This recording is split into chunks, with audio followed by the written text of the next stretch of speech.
যেহেতু মোমবাতি প্রতীকে গিয়েছে, এটা তার মিথ্যা কথা না, কথা তো সত্য। তিনি গিয়েছেন, ওনার যাওয়ার মতো এখতিয়ার উনি রাখেন, কারণ যেহেতু স্বাধীন দেশ সবাই যাওয়ার মতো ক্ষমতা রাখে। যে পাশ করবে আমরা তাকে মালা পরাবো, ঠিক কিনা? ঠিক কিনা? তবে আমরা একটা জিনিস বিশ্বাস করি, বাংলাদেশের পার্লামেন্টে যদি মোমবাতি প্রতীক নিয়ে আল্লামা গিয়াসউদ্দিন তাহিরি চলে যায়, তাহলে আহলে সুন্নাত ওয়াল জামাত শক্ত একটা অবস্থান তৈরি করবে, কথা বলেন ঠিক কিনা? এই দেশের মমতাজ যদি মমতাজ যদি আসসালামু আলাইকুম ওয়া রাহমাতুল্লাহি ওয়া বারাকাতুহু।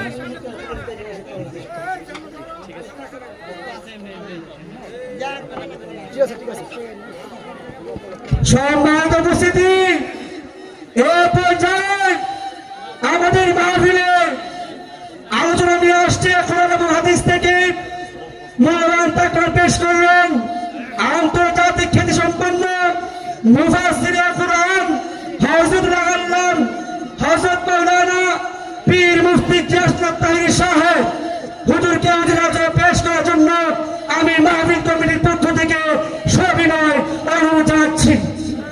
আসসালামু আলাইকুম ওয়া রাহমাতুল্লাহি ওয়া বারাকাতুহু।